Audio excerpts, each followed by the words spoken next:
Mujerarte. Mujeres en el arte. Desde 2017, visibilizando la labor de las mujeres artistas.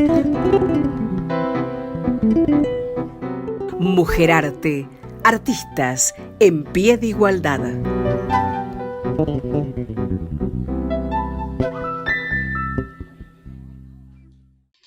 Hoy nos acompaña en Mujerarte María Sáenz Quesada.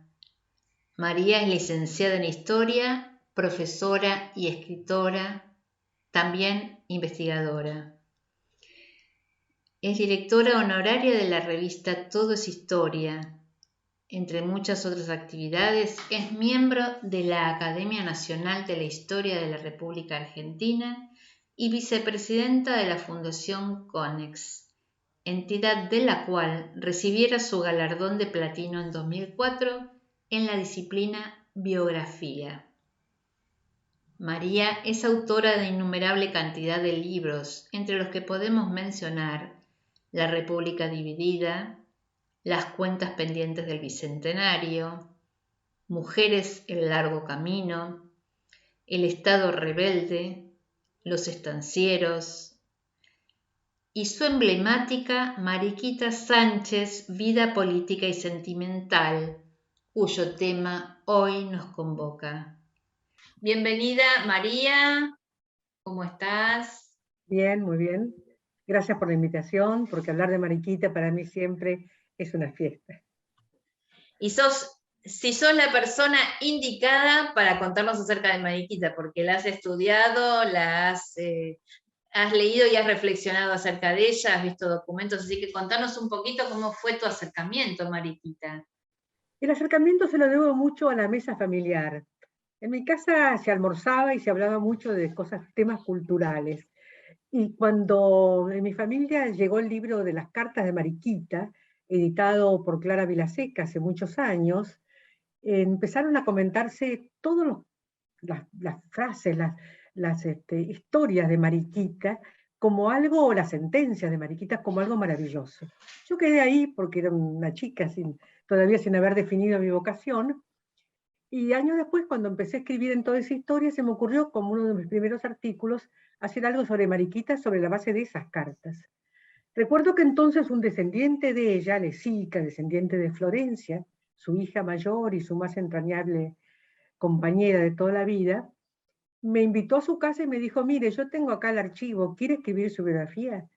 Bueno, yo era recién egresada y bueno, no me animé cuando vi esa montaña de papeles, y aparte no tenía la experiencia como para escribir una buena biografía.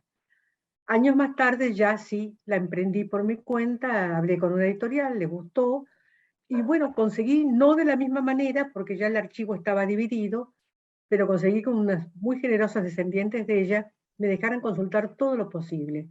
De manera que hasta pude consultar documentos y rectificar algunas cosas. En París, donde pasé en un brevísimo viaje, fui al Quai d'Orsay, al archivo donde están los archivos diplomáticos de Francia, y allí encontré una carta de Mariquita con motivo de la acusación que se le hizo de haber envenenado nada menos al cónsul de Francia, y encontrar en ese archivo en París, frente al Sena, la letra inconfundible de Mariquita defendiendo su inocencia, realmente fue una emoción. También en nuestro archivo, en el Archivo General de la Nación, están las actas de la Sociedad de Beneficencia, donde se cuentan todas sus andanzas en la fundación de escuelas para mujeres, sus conflictos con las compañeras socias, en fin, todo eso es una Mariquita real. De modo que yo creo que a través de sus cartas, de las publicadas por Vilaseca y otras que conseguí, a través de estos archivos, a través de memorias de la época donde se habla de ella, me hizo una idea tan íntima de Mariquita, y yo creo que muy completa, que desde entonces les puedo asegurar que es una amiga más. Alguien que yo recuerdo como aquellos amigos que se fueron y que nos han dejado frases, posturas, recuerdos, anécdotas, y que me acompaña siempre. Si Mariquita está presente en mi vida. Y me acuerdo que cuando lo iba a publicar, es la primera editorial, la editorial sudamericana, le dije, quiero que se llame Mariquita Sánchez. Y Gloria Rodríguez, directora entonces de la editorial, me decía, no, no, tiene que ir el Thompson, porque todo el mundo la conoce por Thompson. Y yo insistí. Y creo que insistí en un momento en que todavía era Mariquita Sánchez de Thompson y hoy es Mariquita Sánchez, porque ella es la fundamental, sus maridos fueron compañeros bastante desdichados de su historia amorosa, como todas las enamoradas y románticas no les fue muy bien, tanto Thompson como Mandeville, pero ella era Sánchez, Mariquita Sánchez de Velasco, un personaje en nuestra historia clave para entender todo lo que constituye el paso de la época colonial tardía, como se dice ahora, tardo colonial, frase que mucho no me gusta, o sea, el fin del tiempo de los virreyes, cuando ella nació, a la presidencia de Sarmiento, cuando ella muere a los 82 años en Buenos Aires. Es una trayectoria de vida plena de actividad multifacética. Una pregunta que te quería hacer cuando vos dijiste que vos la sentías como tu amiga y con algunas de sus frases, ¿cuál sería para vos algo que sintetizara su personalidad? Yo creo que es una personalidad muy difícil de encasillar, porque Mariquita es una personalidad multifacética. Es decir, es una gran dama de la sociedad de su época, con un salón abierto, es una salonière, como se dice en palabras francesas, es una escritora costumbrista fantástica porque ella en sus cartas describe la vida cotidiana y los sentimientos, y hace también un pequeño esbozo de la vida colonial, que también logré reencontrar el original y ver que lo que se había publicado el original había sido tachado, había sido suprimido una parte porque no era considerada conveniente, fue quienes lo editaron, y eso es porque fui a las fuentes. Y era una musicóloga, una mujer que introdujo el gusto por la música clásica y por la difusión en su salón, en la Sociedad Filarmónica que contribuyó a fundar. Era una patriota tremenda del año 10, de 1810, cuando todo empezaba, y una argentina cabal que terminó profundamente apenada, como tantas veces nos ocurre a nosotros, y en eso siempre me acuerdo de Mariquita, por cómo aquella gran ilusión de 1810 terminaba en su vejez en la guerra del Paraguay. O sea que eso también es muy a lo que nos acerca a Mariquita. Y también tenía sus equivocaciones y sus idas y venidas. Una figura con una capacidad para la amistad y para el afecto familiar enorme. Las cartas a sus hijos, las cartas a sus amigos. Los amigos célebres, Alberti, Juan María Gutiérrez, cuyas cartas ocultó y destruyó antes de morir. Pero también los amigos, hasta los amigos aburridos, como un tal proveedor que tenía de Francia, que siempre se siguió escribiendo cuando él se fue a Francia, o sea que mantenía siempre la relación con sus amigos, fueran fantásticos, como era Alberdi, o no digamos Gutiérrez, o Esteban Echeverría, otro de sus posibles amores, o gente aburrida y plomiza, pero que ella le tenía afecto, o con amigas neuróticas, un poco depresivas, y ella mantenía la relación. Una de las frases que siempre recuerdo, de aquel viaje al Janeiro, único viaje a Río de Janeiro, pero ellas decían el Janeiro, único viaje que hizo Mariquita en 1845-46, y le escribe a sus amigas de Buenos Aires, que son las Larrea, las hermanas de aquel vocal de la Junta que aprendíamos, y otras más, y les dice, no se vuelvan viejos y viejas, que yo vengo acá con mis locuras a divertirlos. Eso es amor a la vida, y eso yo creo que es lo que necesitamos que nos dé Mariquita de su recuerdo, de su memoria. María, una consulta, hablando de frases.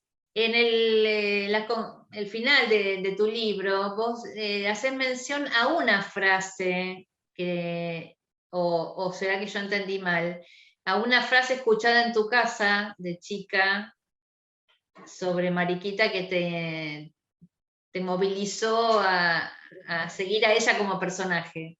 Sí, una de ellas era a marido perverso nadie me gana. Ah, eso es genial.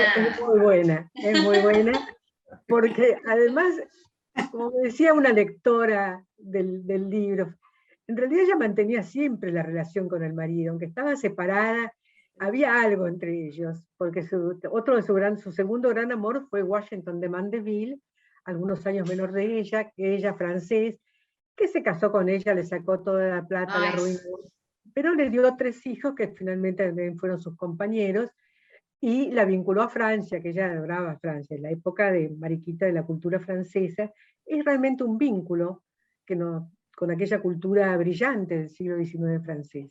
Y ese marido, que era terrible, ella le dice, marido perverso nadie me gana, esa es una frase inolvidable. Y después aquella otra que todas estas feministas actuales que dicen que las mujeres están tan dominadas, dice, yo voy a escribir la historia de las mujeres de mi país. Ellas son Ay, gente. sí, re linda. Y eso lo escribe en Vísperas de Caseros, recordando algunas amigas que han estado en Buenos Aires, opositoras a la dictadura de Rosas y que la han pasado mal, como Carmen Belgrano, la novia de su hijo, y algunas otras. Es decir, hay una Mariquita con frases realmente inolvidables. Pero a mí esa de no se vuelvan viejos y viejas me parece Claro, pero genial. una cosa que a mí siempre, a partir de empezar a conocerla, en principio a partir de vos, una persona tan intelectual, tan políticamente involucrada, es decir, tan amplio, es decir, que cubrió tantas áreas como vos lo planteaste recién, y que además fue reconocida en su momento porque los escritores, los políticos la reconocían como una interlocutora válida.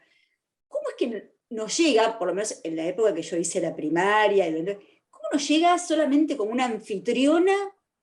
Es decir, no sé, y el recuerdo para mí, Mariquita Sánchez, que en ese momento era de Thompson, la tenía como, nada, la persona que había puesto la casa y que era, es decir, para que se cantara el himno, etcétera, etcétera, y nos llega de esa manera en las escuelas. ¿Por qué? Bueno, las escuelas, si uno se mantiene con lo que aprende en la escuela primaria, la verdad que está bien, es una figura colorida, pero todo eso responde un poco a la enseñanza patriótica de 1910, que recortaba un poco las figuras, que no era tan mala, yo no soy enemiga de la enseñanza patriótica, pero que las ponía en un lugar limitado. De todos modos, ya entre 1920 y 1930 empezaron a publicarse cosas más importantes de Mariquita, como el libro sobre 3 patricias porteñas, que rescataba el juicio de Mariquita para divorciarse, para exigir que el virrey, o pedir al virrey, que le autorizara el casamiento con su amado, con Martín Thompson, teniendo solo en ese momento 18 años y estando en disidencia con sus padres desde los 14. Ya ese libro mostraba algo muy importante, y hubo también obras de teatro sobre ese tema, y sobre sus amores con Echeverría también. Pero de todas maneras es cierto que hasta la publicación completa de las cartas de ella no se tuvo un panorama mucho más amplio de lo que era Mariquita. En la política era conocida, porque en realidad lo que pasa es que también las épocas transcurren, y Mariquita cuando murió era un personaje público importantísimo, en 1868. Su tumba está ahí en el cementerio de la Recoleta, en la Sociedad de Beneficencia, pero después se va convirtiendo en algo mucho más achicado. Y luego se la recupera, eso es lo interesante de la historia, de la historiografía, poder trabajar y recuperar personajes, más también de acuerdo a las preguntas que cada época se hace. El trabajo se vino haciendo durante el siglo XX, y bueno, mi libro fue una culminación de un trabajo también de otras personas. Y supongo que también se puede seguir ampliando, así con la medida que se encuentre más material. Pero el recorte es un poco ese recorte patriótico que sufren todas las figuras públicas, San Martín, Belgrano. Si uno los ve en profundidad son muchísimo más interesantes. Y en cuanto a las mujeres, la historia de las mujeres es una cosa mucho más compleja, porque como está fuera de la pantalla pública, hay que encontrarle en otro tipo de documentos. Mariquita lo fantástico que tuvo es haber dejado tantas cartas que su familia, su hija Florencia, conservó, pero hay muchísimas más cartas de Mariquita. Ella se escribía todo el tiempo con su hija Albina, lo que quedó en Barcelona, con su hija mayor, que quedó en Burdeos. Yo sé que había documentos en Ginebra porque había descendientes. O sea, hay muchísimas más cartas de Mariquita que no sabemos si se conservaron o no. Pero ella nos permite seguirla a través de sus escritos. Te les cuento porque es una historia que la familia Estrada guardaba en las memorias que le pidió a Mariquita Santiago de Estrada, uno de sus amigos intelectuales jóvenes. Cuando ella era anciana seguía teniendo amigos jóvenes. Y ellos le piden unas memorias y son lo que se ha publicado como Memorias del Buenos Aires Virreinal. Yo, muy gentilmente, quien las tenía de esa familia me las dio para que las viera, y yo inmediatamente me di cuenta que faltaba un párrafo en lo publicado, y lo transcribí a mano, porque en esa época, año 95, yo no tenía lo que tengo ahora, que es fotografiar, así que con mi espantosa letra lo copié, y es un párrafo muy crítico de la colonización española y de los control del pensamiento, de la Inquisición, y bueno, lo incorporé al libro. Algunos historiadores, colegas míos, suponen que el libro es una novela, pero no es una novela, es un libro con documentos. Estás escuchando Mujer Arte, artistas en pie de igualdad.